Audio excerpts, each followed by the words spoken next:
The Witcher 3 Wild Hunt is one of those rare games that feels more like a world you live in than a game you just play. Released in 2015 by CD Projekt Red, it became the gold standard for what an open-world RPG should be. Every inch of it feels hand-built. Every hill, village, and ruined castle tells a small piece of a bigger story. You play as Geralt of Rivia, a monster hunter known as a Witcher. He's not your typical hero. He's tired, sarcastic, and has seen too much of the world to believe in fairy tales. The main story is about his search for Ciri, a girl he raised who's now being hunted by the Wild Hunt, a supernatural army that brings winter and death wherever it goes. But calling it just a hunt for Ciri doesn't do it justice. The story goes deep into politics, war, love, and loss. It's mature in the way real life is, messy, emotional, and full of choices that don't have easy answers. What makes The Witcher 3 so impressive is how everything you do feels like it matters. Even side quests, which in most games are just filler, have real stories behind them. One mission might start as a simple job to kill a monster, but turn into a moral question about who's truly in the wrong. The writing is sharp, believable, and full of gray areas. People don't fall into neat good or bad boxes. They're complicated, just like the world around them. Combat feels weighty and grounded. Use swords, magic signs, and potions to take down everything from humans to massive beasts. Preparation actually matters. You study the monster, brew the right oils, and plan your approach. That feeling when you finally take down something huge like a griffin is unforgettable. The game rewards patience and thought instead of button mashing. But what really makes The Witcher 3 special is its world. The lands of Valen, Novigrad, and Skellige all feel alive, not just because of how they look, but because of the people who live there. You ride through fields at sunset, hear distant thunder, or stumble upon a burned village, and it all feels real. The soundtrack, the voice acting, the atmosphere, everything pulls you in. And then there are the expansions, Hearts of Stone and Blood and Wine, which could easily be full games on their own. They expand Geralt's story in ways that are even more emotional and creative than the main game. By the end, you don't just finish a quest, you feel like you've said goodbye to a world that actually meant something. The Witcher 3 isn't just one of the best RPGs ever made, it's one of the best stories ever told in gaming, period. It captures what makes games powerful: choice, consequence, and the feeling that your time in its world mattered. Consider it an honor. Oh, that'd be a sight to behold. Would it ever? Done. But if I win, I take your sword. Agreed. I'd not drink any more this night. You'll want your head about. Baldur's Gate 3, developed by Larian Studios and released in full in 2023, it's built on Dungeons & Dragons rules, but instead of feeling like a tabletop game turned digital, it feels like an entire living world reacting to you in real time. Every line you speak, every dice roll, every decision, it all shapes what happens next. It doesn't just give you freedom, it respects it. You start as a character infected with a mind flayer parasite, which sounds like a nightmare because it is. These things literally turn people into monsters. But instead of being a simple curse, it becomes the core of the whole story. You and a handful of companions, each with their own baggage and secrets, set out to find a cure. What begins as survival slowly turns into a huge story about power, gods, and who you decide to be when things fall apart. The characters are the heart of it. Shadowheart, Gale, Astarion, Lae'zel, they're more than just party members. They argue, flirt, disagree, and sometimes even walk away depending on what you do. You can side with them, betray them, or fall in love with them. The writing makes every choice feel human. Conversations feel alive, like real people reacting to what's going on, not scripted lines waiting for your next button press. Gameplay-wise, it's turn-based combat, but it's full of creativity. You can kick enemies off cliffs, blow up barrels, or use spells to twist a fight in your favor. You can sneak, steal, talk your way out of fights, or burn the whole place down. The game never punishes you for playing your way. Even something as small as how you enter a room can completely change what happens next. And visually, it's stunning. Every area looks handcrafted. Ruined temples, moonlit forests, and busy cities full of secrets. The camera angles and facial animations make it feel cinematic, but still personal. When someone stares you down across a dialogue screen, you actually feel the tension. What makes Baldur's Gate 3 stand out isn't just its depth, but how much it trusts the player. It doesn't push you down one path. It lets you mess up, improvise, and then own the outcome. You can play it as a hero, a villain, or something in between, and the game always reacts naturally. It's like every choice you make builds a version of the story that's truly yours. It's easily one of the most detailed RPGs ever made, not just for how much content it has, but for how personal it feels. Whether you're sneaking through the shadows, arguing with a god, or watching a campfire scene where your companions quietly open up, it all adds up to something real. Baldur's Gate 3 isn't just a game you play once, it's a story that changes depending on who you are when you play it. Star Wars Knights of the Old Republic, or just KOTOR, is one of the most important RPGs ever made. It came out in 2003, built by BioWare before they were even known for Mass Effect or Dragon Age. Back then, most Star Wars games were about action or space battles, but KOTOR did something completely different. It slowed everything down and let you live in that world, making choices, forming relationships, and deciding who your character really was. The story is set thousands of years before the movies, in a time when Jedi and Sith were everywhere. You're not playing as Luke or Anakin. You start off as a normal soldier who slowly gets pulled into something much bigger. As you move from planet to planet like Tatooine, Dantooine, and Korriban, you build your own crew, explore ancient ruins, talk to locals, and slowly uncover your past. It's not just a good versus evil story, it's about identity, trust, and power. And if you've ever heard about that plot twist, yeah, that's from this game. It's one of those rare moments in gaming that completely flips everything you thought you knew. The gameplay itself feels old school now, but it was really ahead of its time. It uses a D20 dice roll system under the hood based on tabletop RPGs like Dungeons & Dragons. You pause mid-battle to pick attacks, use force powers, or command your teammates. It's not flashy, but it's strategic, and you really feel in control. You can build your Jedi however you want, go all in on lightsabers, or use the Force to manipulate enemies. And customizing your lightsaber with different crystals to change its color or stats felt amazing back then. What made KOTOR stand out, though, wasn't just the gameplay, it was how alive everything felt. The companions you met weren't just side characters, they had depth, backstories, and opinions about your actions. HK-47, the assassin droid, had this dark humor that became iconic. Bastila and Karth had actual emotional arcs that tied into the bigger story. And the choices you made, whether you helped people, betrayed them, or used the Force selfishly, all added up. By the end, the game didn't just show you a story, it showed your version of it. Even now, over 20 years later, KOTOR still holds up because of that writing and sense of freedom. It's one of those games that reminds you why people love RPGs, not just because of graphics or combat, but because of how they make you feel like you lived another life. It's the kind of game that sticks with you long after the credits roll. Mass Effect 2 is one of those games that just gets everything right.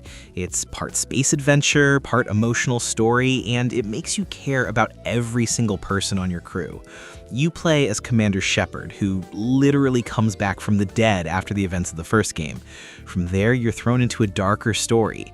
Humanity's being taken by an alien force called the Collectors, and it's your job to put together a team and take the fight to them.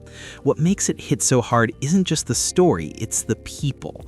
You meet a wild mix of characters, a quiet assassin, a smart scientist who talks too fast, a broken soldier, even a psychotic biotic who loves chaos. Each one feels real. You don't just talk to them, you learn who they are, help them fix their problems, and earn their trust. By the time you get to the final mission, these aren't NPCs anymore. They feel like friends. And if you screw up, they can actually die for good. The game plays smoother than the first one. The combat feels quick and punchy. You take cover, use your powers, and work with your squad. Every weapon feels heavy and satisfying. It's not overcomplicated, but it's sharp and clean. The mix of story and gameplay is just right. You never feel bored and you never feel rushed. The writing is simple but full of life. You can talk to anyone on your ship and every line adds something new. Even the small moments like checking in with your pilot Joker or listening to crew banter make the world feel alive.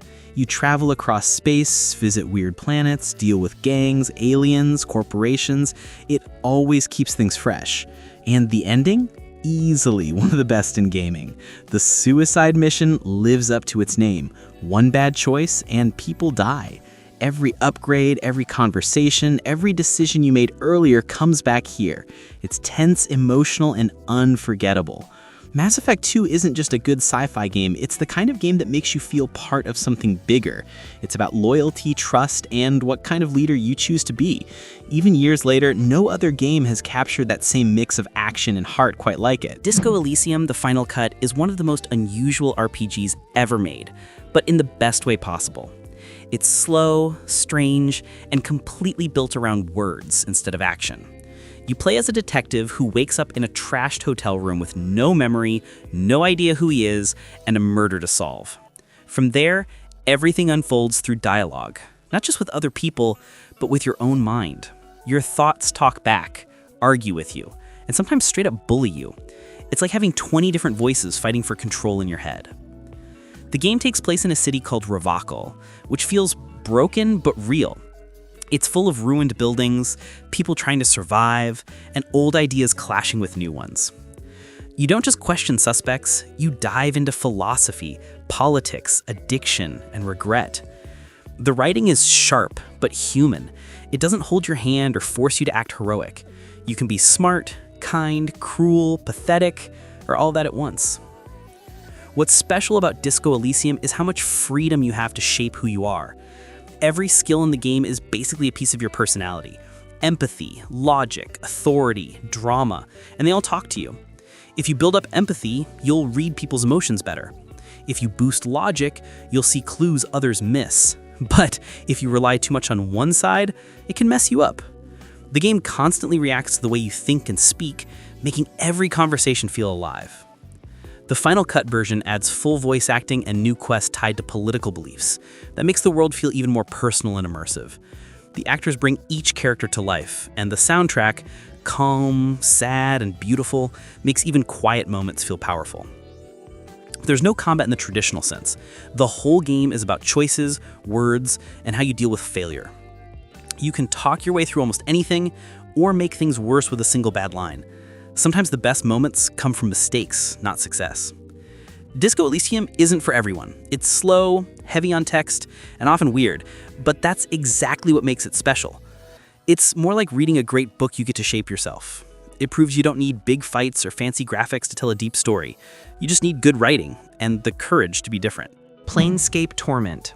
This one is a legend, and it's not like other RPGs. It came out way back in 1999, and it was made by a team called Black Isle Studios. These are the same people who made the first Fallout games, so you already know the writing is going to be on another level. And it is. This game is probably 90% reading, and that is what makes it so good. It uses the Dungeons & Dragons rules, but it's set in this super weird part of the D&D universe called Planescape. Forget about green forests and dragons and normal castles. You are in a place called Sigil, which is also known as the City of Doors. This city is like this giant donut-shaped town floating in the sky, and it sits right in the middle of all the different dimensions or planes.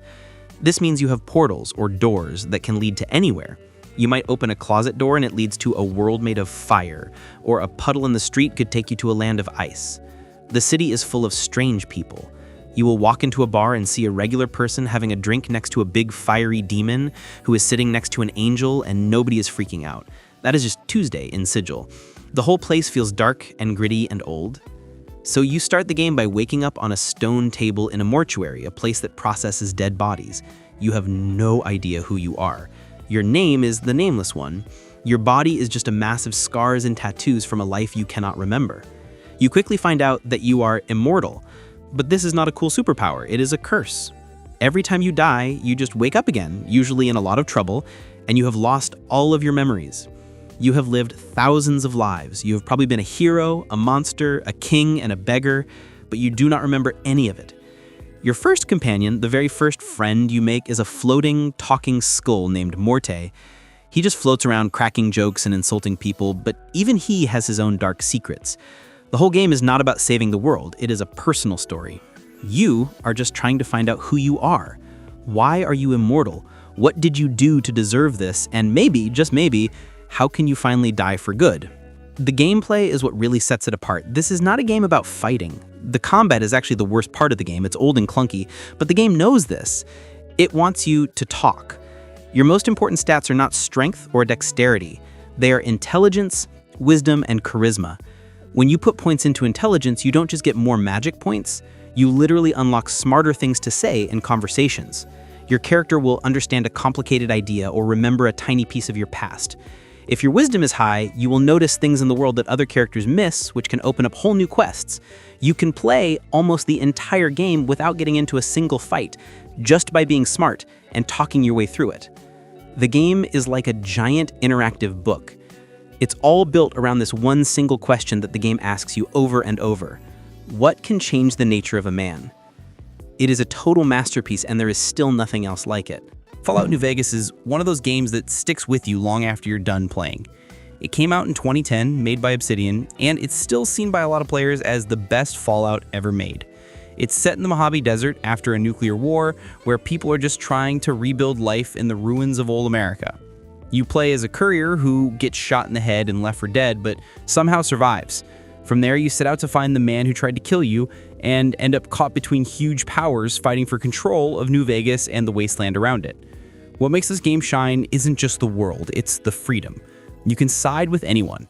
The New California Republic, Caesar's Legion, Mr. House, or just go solo and take everything for yourself. The game doesn't judge you, it just lets you live with what you do. Your choices actually change how the world reacts. Whole towns can survive or fall depending on what you decide. Even small dialogue choices can shift the story in ways you don't expect. The writing is some of the best ever done in a post-apocalyptic game. Every faction has a reason for what they do, even the brutal ones. The world isn't black and white, it's full of gray areas. You meet survivors, soldiers, gamblers, drifters, all trying to make sense of the chaos. The conversations are rich, full of personality, and often darkly funny. The game has a sharp sense of humor, but also moments that hit hard. Gameplay-wise, it keeps the same first-person RPG style from Fallout 3, exploring, looting, shooting, but adds depth. Skills like speech and science open up new ways to solve problems. You can talk your way out of fights, hack into systems, or blow things up if that's more your style. The world is full of hidden secrets, side quests, and random stories you can just stumble into by walking in the wrong direction. New Vegas also nails the setting. It's dusty, quiet, and full of that old Western feeling, but twisted by the nuclear age. You've got old Vegas lights shining in the middle of a dead desert, with gangs and robots running wild. The soundtrack mixes old 1950s radio songs with eerie wasteland silence, making it easy to lose hours just wandering around. Fallout New Vegas isn't perfect. It's buggy, rough around the edges, but that's part of its charm. It gives you freedom most modern games are scared to. It trusts you to shape your own story, whether that ends with peace, chaos, or total domination. Few RPGs have managed to capture that mix of humor, choice, and sadness quite like this one. It's messy, human, and unforgettable, just like the world it takes place in. Chrono Trigger is one of those games that feels timeless, even though it came out back in 1995 on the Super Nintendo. Made by Square, it was a dream project. Some of the same people who worked on Final Fantasy and Dragon Quest teamed up to create something special, and you can feel that care in every part of it. It's an old-school Japanese RPG, but it never feels old. It's fast, smart, emotional, and full of heart from start to finish. The story starts simple. A kid named Chrono goes to a fair, meets a girl, and something goes wrong with a teleport machine, sending her through time. That small event turns into a huge adventure that spans thousands of years, from prehistoric times to the far future. Along the way, you meet friends from different eras, a cave woman, a robot, a frog knight, a princess, and together you try to stop a world-ending creature called Lavos. It's classic save the world stuff, but the way it's told makes it special. Chrono Trigger doesn't waste time. The pacing is tight, no endless grinding, no boring filler. Battles happen right on the map with no random encounters. The combat system mixes teamwork and strategy. You can combine moves between characters, creating powerful techs that feel fun and rewarding. It's simple to learn, but deep enough to keep things interesting all the way through. What really makes the game stand out, though, is how much your choices matter. There are multiple endings depending on what you do, when you face Lavos, and who's with you.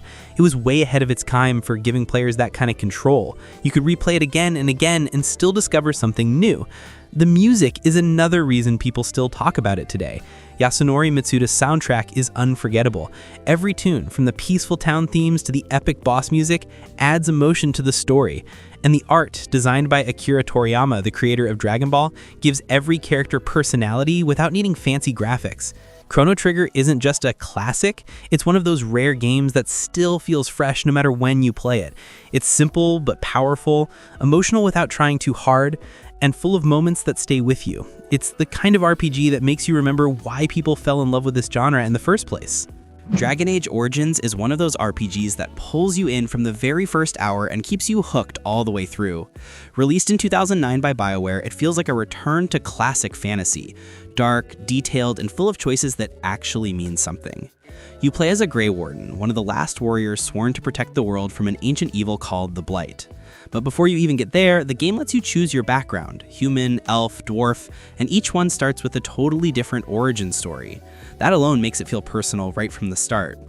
The world of Ferelden is messy and alive. It's full of politics, betrayal, and people just trying to survive as Darkspawn rise from underground to destroy everything. You're not some perfect hero, you make hard calls, and sometimes there's no right answer. The story mixes big fantasy ideas with small human moments. Loss, loyalty, power, love. It's got that old school tone that modern games often miss, where dialogue and choices matter just as much as combat. Speaking of combat, it's tactical and satisfying. You can pause the game mid-fight to plan moves, switch between party members, and use spells or attacks in smart combos. You don't just mash buttons, you think ahead, set traps, and control the battlefield.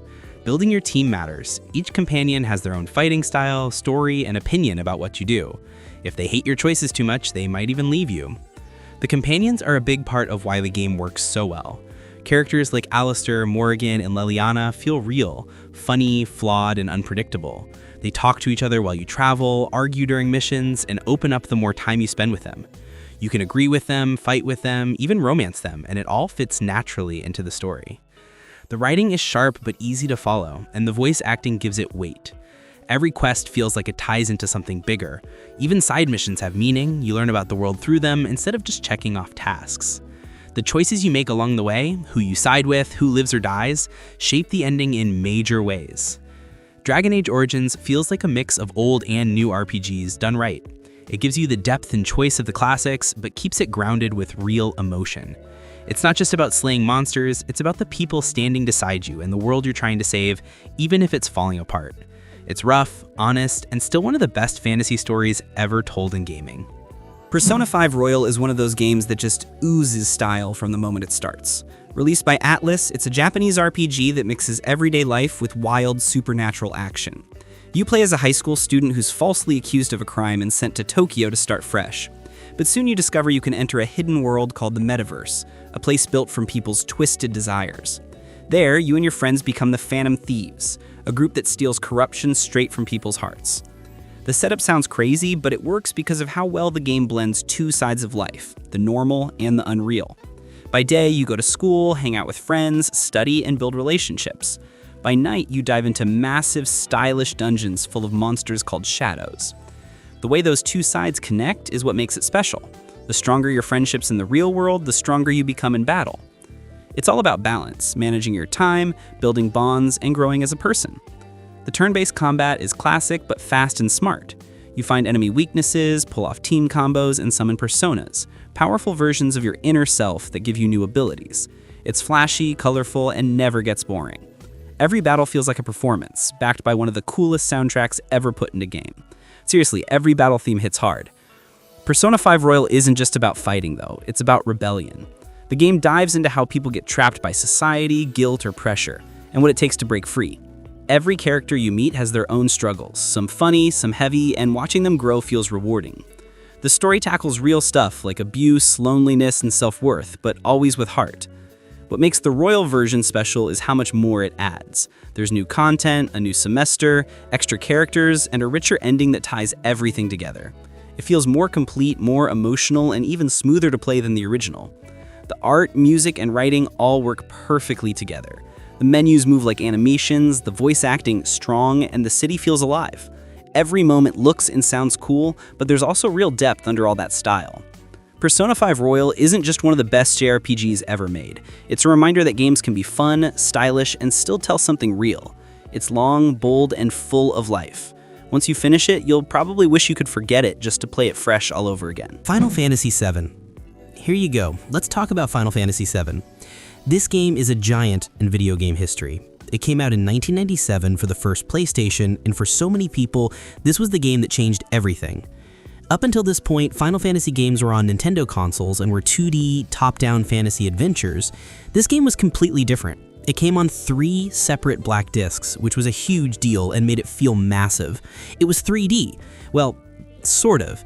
The characters were these little 3D polygon people walking around on these incredibly detailed pre-rendered backgrounds that look like paintings. Then, when a fight started, it would zoom in and you would see these much more detailed, taller 3D models of your characters and the monsters. It was a huge technical leap and it just looked incredible. The story starts in the city of Midgar. This place is a perfect example of cyberpunk. It's a dark, dirty city run by the Shinra Electric Power Company. This evil corporation is sucking the planet's life energy, called the Life Stream, out of the ground and using it for power, and the city is dying because of it. You play as Cloud Strife. He's a mercenary with spiky hair and a giant sword. He claims he was a member of Soldier, which is Shinra's elite military force, but now he's working for an eco-terrorist group called Avalanche. Their mission is to blow up the Mako reactors that are draining the life stream. The game starts with you on that bombing mission. At first, you think the whole game is just going to be about stopping this evil company, but then the story just gets so much bigger. You find out about a man from Cloud's past named Sephiroth. He is the real villain, and he is one of the most famous bad guys in all of gaming. He is tied to this ancient alien being named Jenova, and his plan is to wound the planet so badly that he can absorb all the life stream and become a god. The story gets really deep and emotional. It talks about a lot of heavy stuff like loss and who you are as a person. There is one famous moment involving a character named Aerith that shocked everyone who played it. It showed that video games could tell stories that hit you really hard. The gameplay was also top-notch. It was turn-based, but it used the active time battle system, so you had to wait for a meter to fill up before you could attack. This made the fights feel fast and a little bit stressful. The best part, though, was the materia system. You would find these little magic orbs all over the world. You could equip them into slots on your weapons and armor. Green materia gave you magic spells like fire and ice. Red materia let you summon giant monsters like Ifrit and Shiva to fight for you. Blue materia would support other materia. For example, you could link a blue all materia to your fire materia. Now when you cast fire, it hits all the enemies instead of just one. This system let you customize your characters in any way you wanted. It was so much fun to find new combinations. It also had limit breaks, which were super powerful moves your characters could use after they took enough damage. This game just did everything right. The story, the music, the characters, and the gameplay all came together to make something people still talk about today. Divinity Original Sin 2 is one of those games that feels alive in every way possible. Made by Larian Studios, it's a deep fantasy RPG that gives you total freedom to play how you want. You can fight, talk, sneak, steal, or charm your way through problems, and the world always reacts in surprising ways. Nothing feels forced or fake. The story starts simple. You're a prisoner on a ship marked as Sorcerer, someone who can use a dangerous kind of magic called Source, but soon things go bad and you're thrown into a world full of war, gods, and choices that actually matter.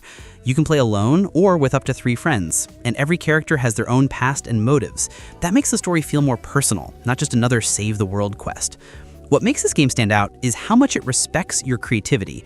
Every fight is turn-based and plays like a smart puzzle. You can set oil on fire, electrify water, freeze blood. Almost everything in the environment can be used to your advantage. If you think something should work, it usually does. That's rare in games.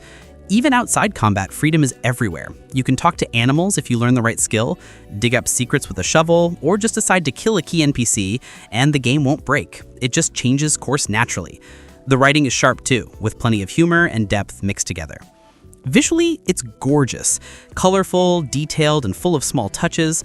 The world feels handcrafted, from the forests and cities to the creepy ruins you stumble into. The music sets the tone perfectly, calm one moment and intense the next. Divinity Original Sin 2 isn't about rushing to the end. It's about exploring, experimenting, and finding your own story inside it. It gives you so many ways to play that no 2 runs feel the same. That's why it's often called one of the best RPGs ever made, not because it tells one great story, but because it lets you shape one yourself. Baldur's Gate 2: Shadows of Am is one of those rare RPGs that built the foundation for how deep and personal role-playing games could feel. Released in 2000 by BioWare, it took everything from the first Baldur's Gate and expanded it in every direction: story, world, characters, and choices. Even after decades, it's still talked about as one of the best examples of classic PC role-playing done right. You start the game captured by a powerful and mysterious mage named Irenicus.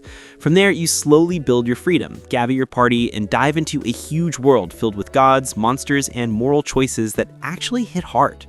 The writing is smart and emotional, with conversations that feel natural and alive even by today's standards. Every character has their own background, voice, and small story that connects to the bigger one.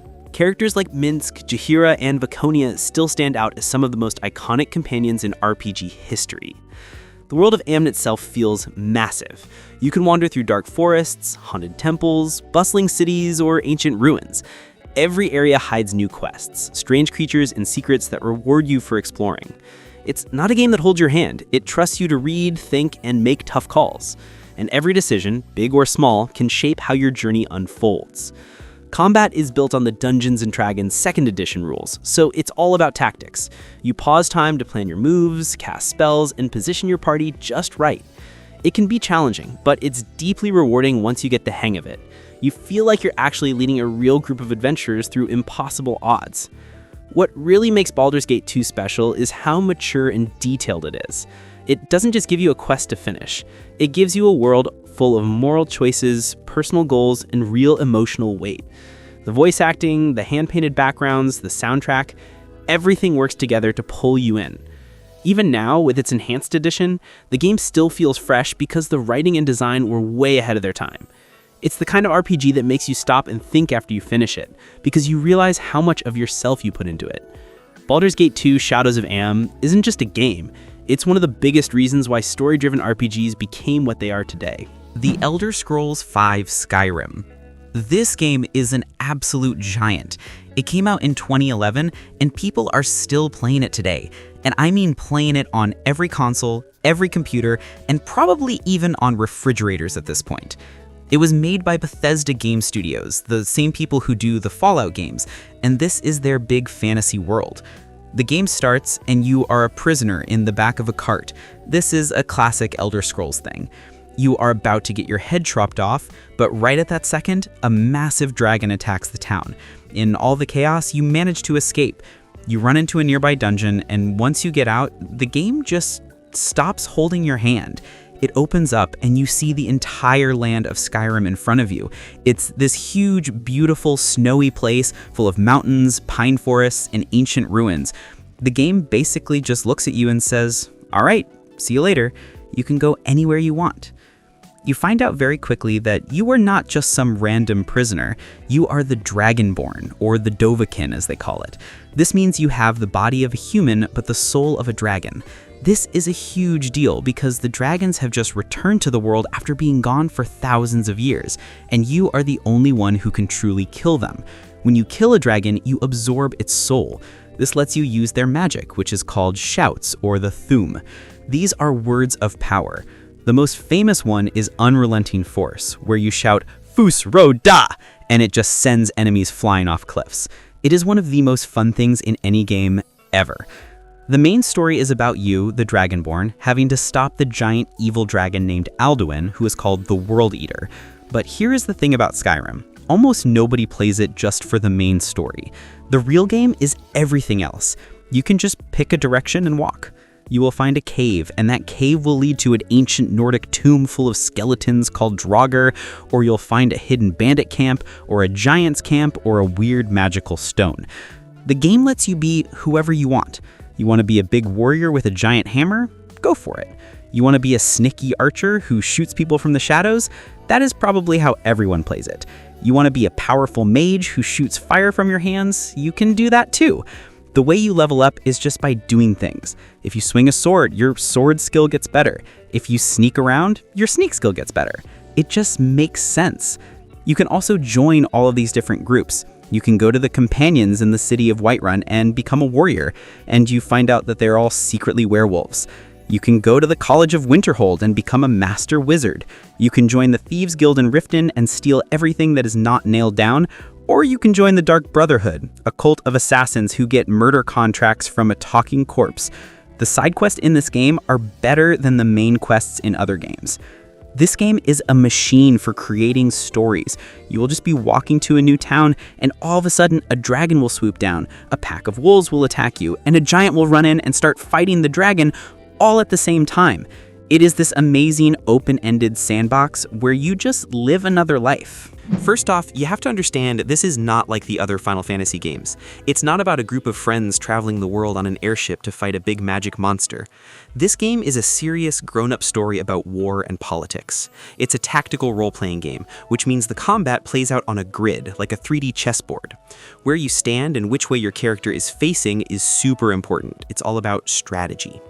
This version, The War of the Lions, is an updated version of the original game that came out on the first PlayStation way back in 1997. This new version, which came out on the PSP, added these beautiful animated cutscenes that look like a living storybook. It also has a brand new English translation that makes the story feel like you are reading something written by Shakespeare. It's very fancy, but it fits the game's serious mood perfectly.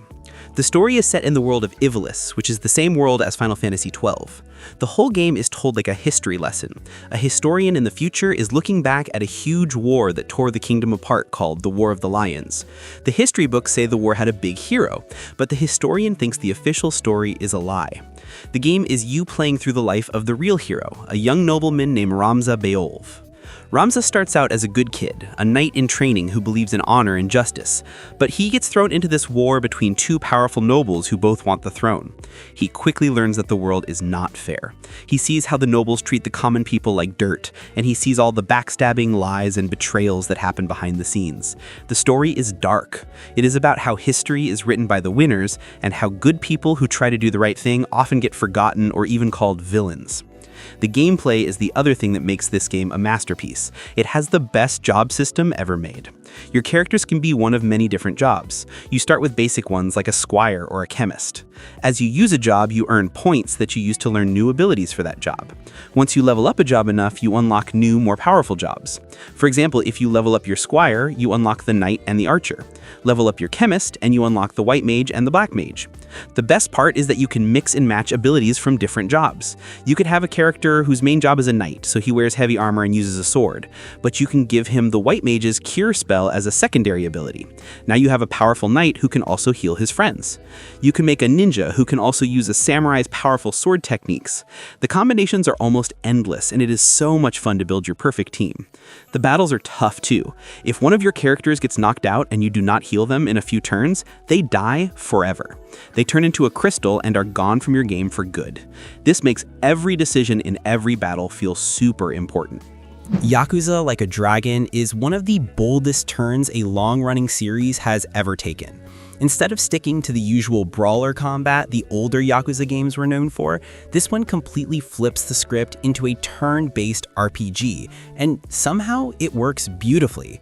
It's both serious and ridiculous, heartfelt and absurd in the best way possible. You play as Ichiban Kasuga, a low-level Yakuza who takes the fall for his clan and spends 18 years in prison. When he finally gets out, everything's changed. His family's gone, his old boss has betrayed him, and he's left with nothing. But instead of giving up, Ichiban decides to start over and build a new kind of party with the people he meets. A homeless ex-nurse, a cop who lost his job, a bar hostess, and more. Each one has their own story and reason to fight by his side, which makes the group feel like a real family. What really makes the game stand out is how it mixes real emotions with over-the-top humor. The one minute you're dealing with homelessness, loyalty, and broken dreams, the next you're fighting street thugs dressed as mascots or summoning a crawfish like a Pokémon. It shouldn't work, but it does. The tone switches between raw drama and pure insanity without ever losing heart. The new combat system feels surprisingly deep too. It's classic turn-based fighting, but mixed with real-world movement, like grabbing nearby bikes or signs mid-battle.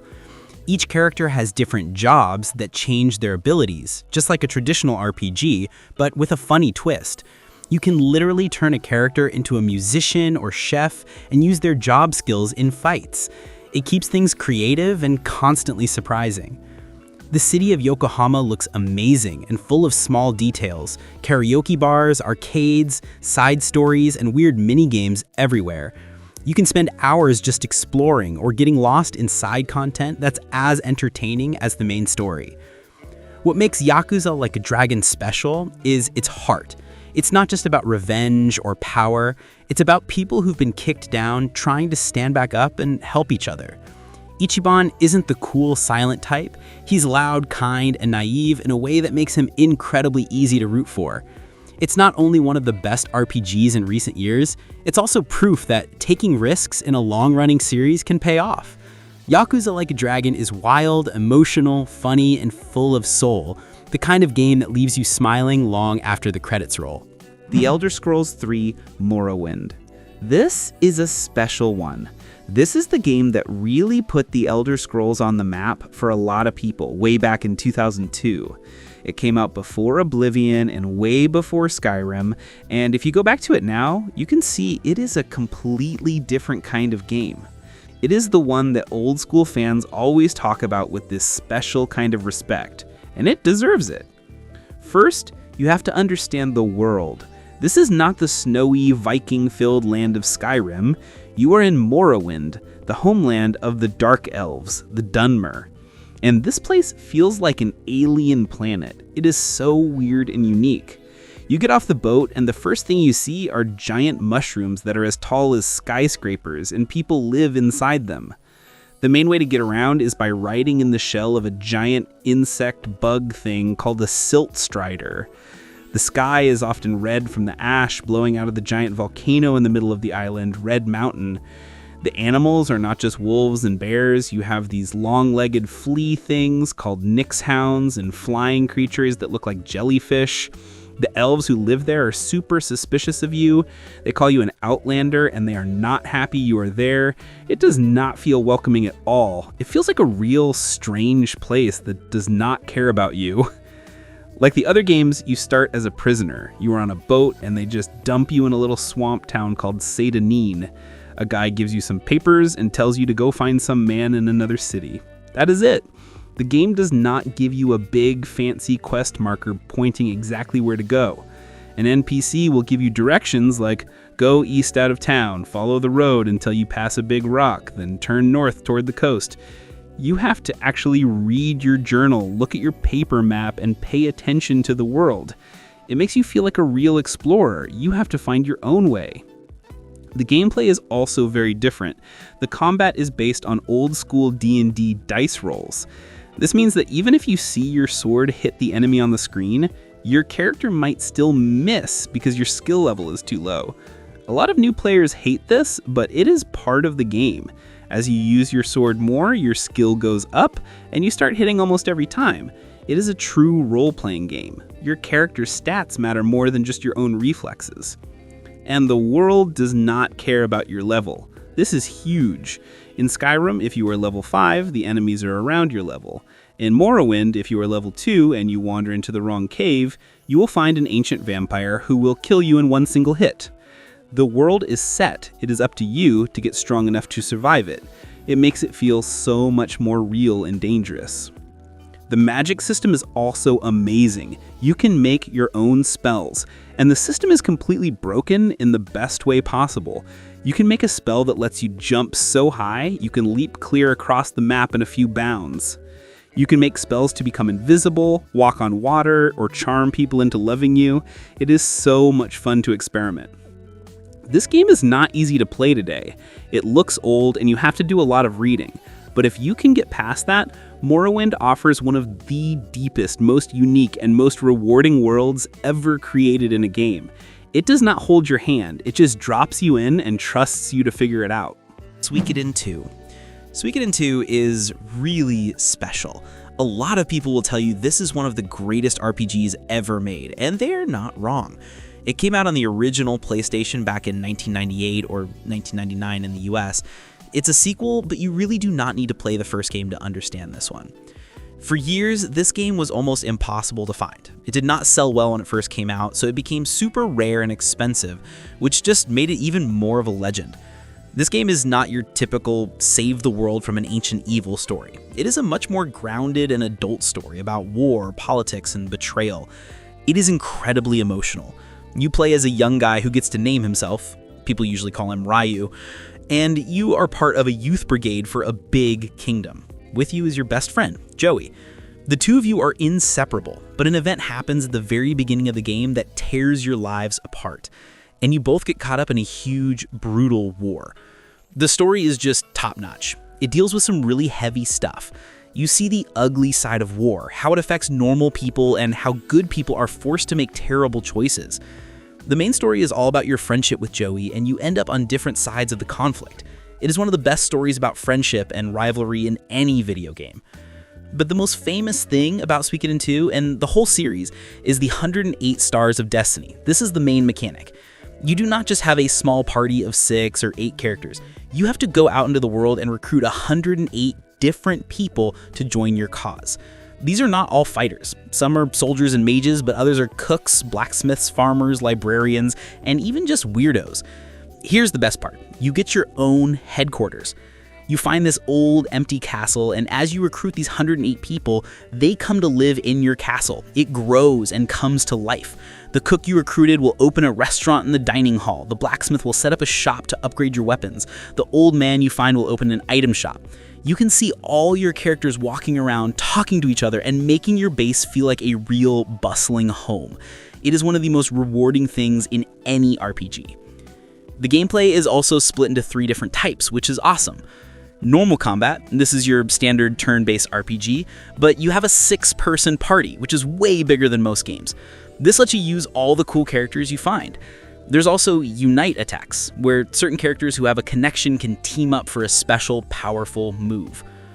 Duels. Sometimes you'll get into a one-on-one fight with an important story character. This plays out like a game of rock, paper, scissors. You have to read your opponent's lines. What they say gives you a hint about what kind of attack they're going to use, and you have to pick the right counter. It's really tense and cool. War battles. Since this is a game about war, you actually fight in giant army battles. These are like a simple strategy game where you move your army units on a grid and fight other armies. It really sells the idea that you are a general leading a rebellion.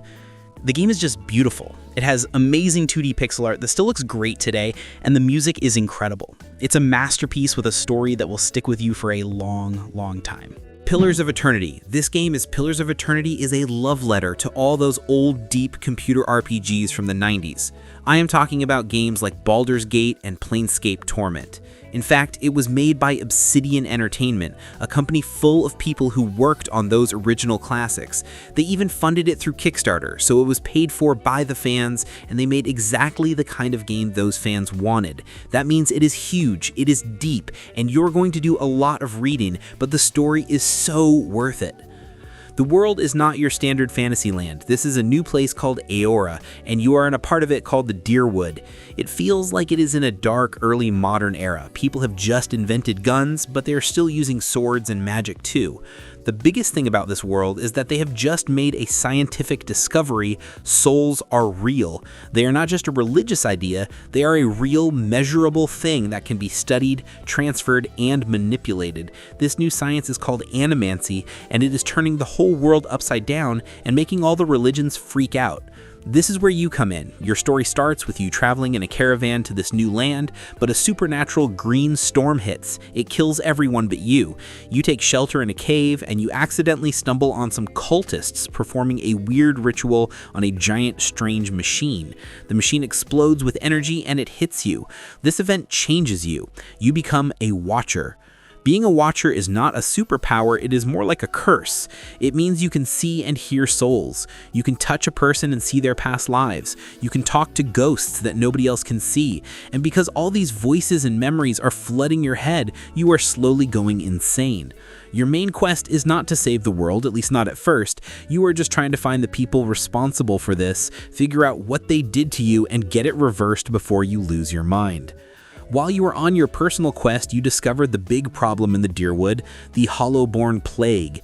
Babies are being born with no souls. They are just empty, living shells. They do not respond to anything. They do not cry. They do not grow. They are just blank. This is, as you can guess, tearing the country apart. People are desperate, and they are blaming the animancers, the scientists who study souls. Your story gets tangled up in this big mystery. The gameplay is pure old school. It's a party-based game, so you control a team of up to 6 characters. The combat is real-time with pause. This means the fight happens in real time, but you can hit the space bar at any second to pause the entire game. This lets you stop, look at the battlefield, and give orders to your whole team. You can tell your fighter to block a doorway, your wizard to aim a fireball, and your priest to heal your tank. It is very tactical. The classes are awesome and super unique. You have your normal fighters and wizards, but you also have classes like the Chanter and the Cypher. A Chanter is like a bard who sings phrases in combat. As they sing, they build up power, and after a few phrases, they can unleash a powerful spell like summoning a dragon. A Cypher is a psychic warrior. They do not have a limited number of spells per day. Instead, they build up a resource called focus by attacking enemies with their weapons. Then they spend that focus to use powerful mind control magic on the enemies, like paralyzing them or making them attack their friends. You also get your own giant haunted castle called Caed Nua. You find it as a total ruin, but you can rebuild it over time, upgrade the rooms, hire guards, and it becomes your base of operations. It's a massive game, and if you liked the deep, heavy writing of Planescape, this is a game you have to play. Clair Obscur Expedition 33. This game is one of the biggest and best surprises to come out in a long time. It was made by a small, new developer in France called Sandfall Interactive. This was their very first game, and they made it on Unreal Engine 5, so it looks absolutely beautiful. It is one of those rare, new games that just feels special, like it came from a team that had one big, amazing idea and put everything they had into making it. The story is just completely different from anything else. It is set in this fantasy world that looks and feels like France from over 100 years ago, in the time they call the Belle Epoque. The art and the cities look like old, beautiful European paintings. But this beautiful world has a terrible curse. Every single year, this mysterious being called the Paintress wakes up. She goes to her giant monolith and paints a number. It might be 30, it might be 29, it might be 31. Whatever number she paints, every single person in the world who is that exact age instantly turns into smoke and fades away, just gone. They call this event the Gommage. Every year, the number ticks down. So a new group of people, an expedition, is sent on a one-way mission to find the Paintress and kill her before she can paint the next number. Every expedition before has failed. The game starts with the number 33 being painted, and you are part of Expedition 33. You and your team have just 1 year to travel across the world and stop her, or all of you will die. You play as a young woman named Mayal, and you join this desperate quest. It is a really dark and sad setup for a story, and it makes the whole journey feel super urgent. The gameplay is what makes this game a masterpiece. At first, it looks like a normal turn-based JRPG, like Final Fantasy. You have a party, you take turns picking moves like attack or skill, but this is where it gets smart. When you choose an attack, it is not just a cutscene. You have to actively play. There are timed button presses, like in the Paper Mario games. If you tap the button at the right second, you can chain attacks, do extra damage, or hit enemy weak spots. But the best part is what happens when the enemy attacks you. You do not just stand there and take the hit. When an enemy swings at your character, you have to dodge or parry in real time, just like in an action game like Dark Souls. If you time your parry just right, you block all the damage and can hit them back with a powerful counter. This system makes every single turn and every single fight feel super intense. You're not just picking moves from a menu, you are always on your toes, watching the enemy and waiting for the right moment to react. It is a perfect mix of old school turn-based thinking and new school action gameplay. It is so good. Cyberpunk 2077, let's get this out of the way. The launch was terrible. Everyone knows it, but the team at CD Projekt Red spent years fixing it. Now, with all the big updates and the Phantom Liberty expansion, it is one of the best first-person RPGs you can possibly play. It is a deep, complex game hiding inside a very fast, very pretty shooter. The RPG stuff starts right at the beginning. You do not just make a character, you pick a life path. This is a huge choice. You can be a nomad who grew up in the wastelands outside the city, you can be a street kid who knows all the gangs and alleys, or you could be a corpo, an agent from one of the giant companies. This is not just a different 30-minute intro. This choice sticks with you for the entire 100-hour game. You will get special dialogue options that only a nomad would know, or you can talk your way out of a fight with a gang because you are a street kid. It makes your character feel like they actually belong in the world. Now, let's talk about the character sheet, because it has one. This is the heart of the game. You have 5 main attributes. Body. This is your strength. It makes you tougher, lets you use heavy weapons, and gives you more health. It also lets you do physical things in the world, like rip open locked doors or intimidate people in conversations. Reflexes. This is your speed. It makes you move faster, use fast attacking blades and assault rifles, and it unlocks perks that let you dash around in midair. Technical ability. This is your crafting and tech skill. It lets you build your own legendary weapons, disarm traps, and most importantly, it lets you install more cyberware. Intelligence. This is your hacking stat. This is for netrunners. A high int lets you use a cyber deck to fry an enemy's brain from a distance, shut down their weapons, or even make them fight their friends, all without ever firing a gun. Cool. This is your stealth and critical hit stat. It makes you a ninja. It also unlocks cold-blooded perks that make you stronger with every kill. And in conversations, it lets you stay calm and talk your way out of tense situations. Here is the best part. These stats unlock perk trees, and these trees are massive. You are not just good with pistols.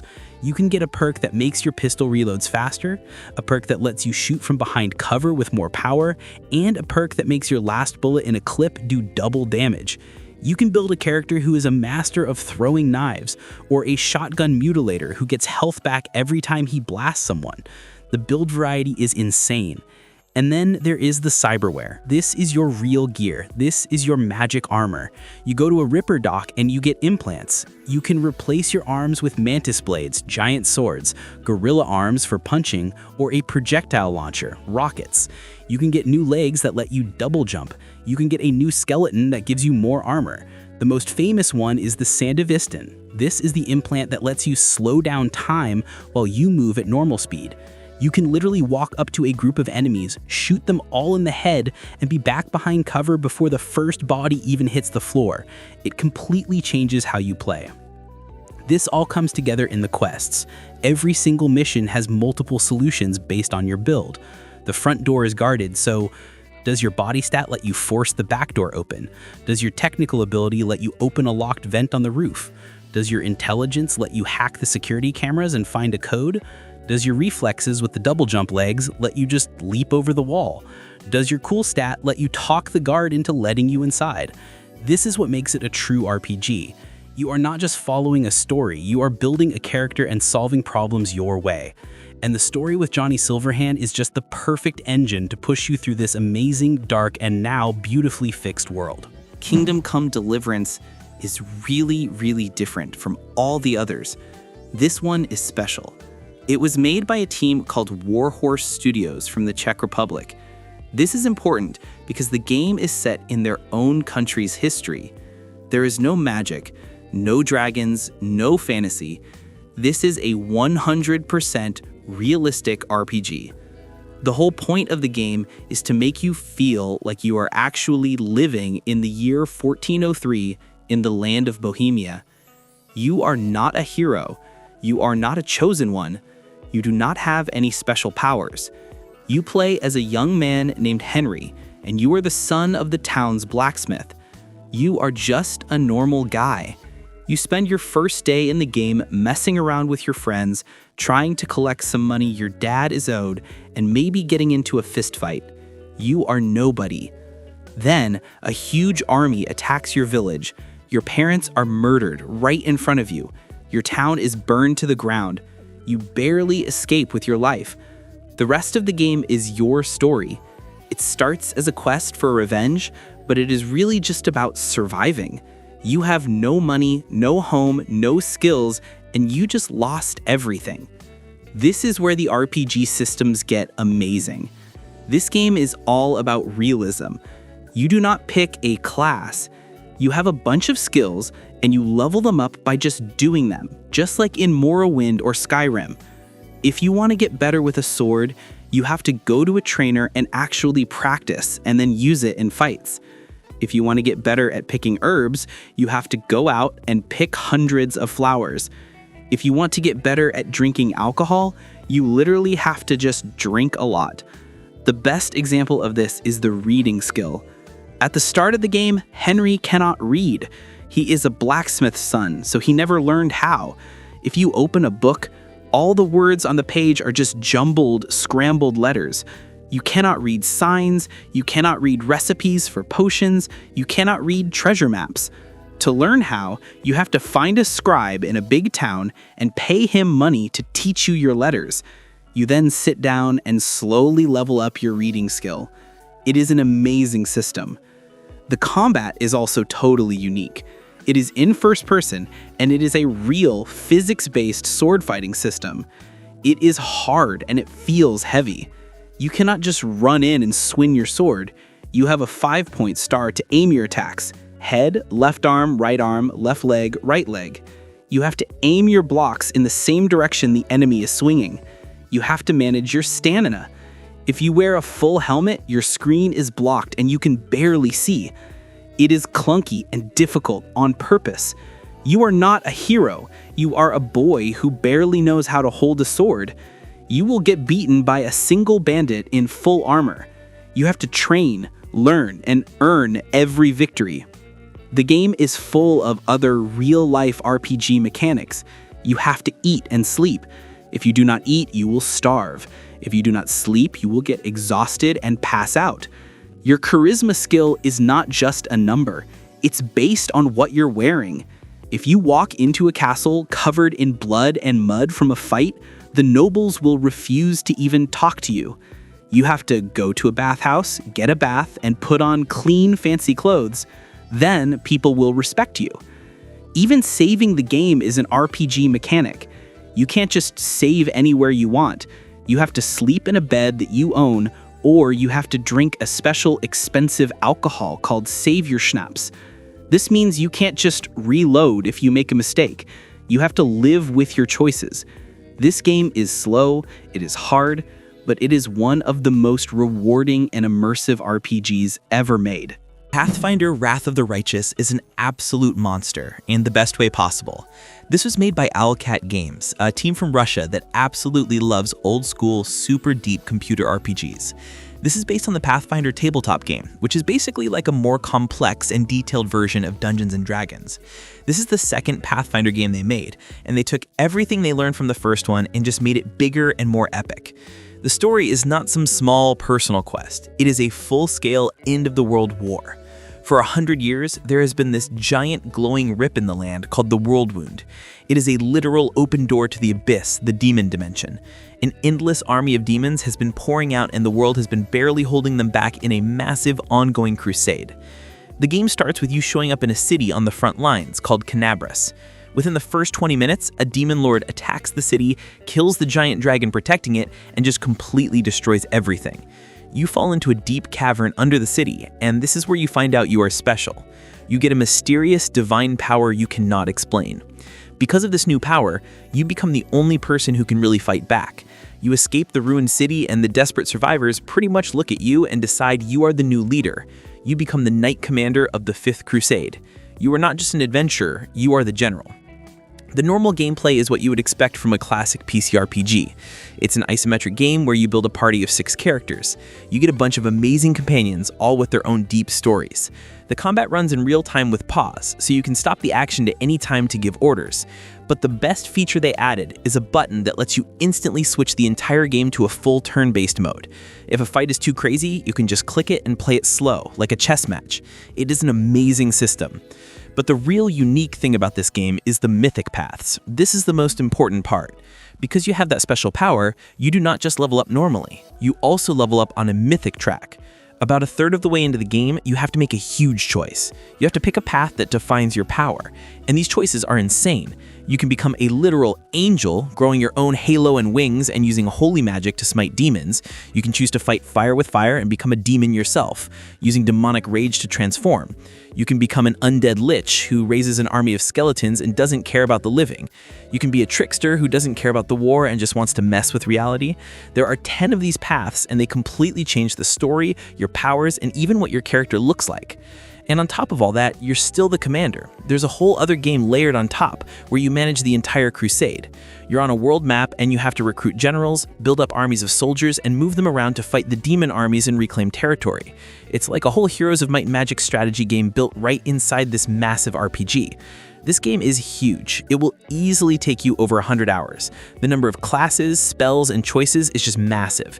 It's a true epic where you go from a nobody to a literal demigod.